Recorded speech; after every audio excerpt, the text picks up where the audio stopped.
Что,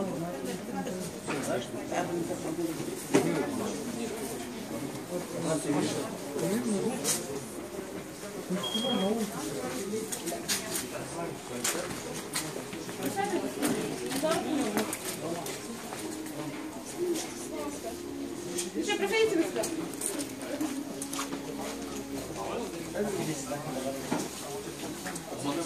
Меня не надо. Хорошо.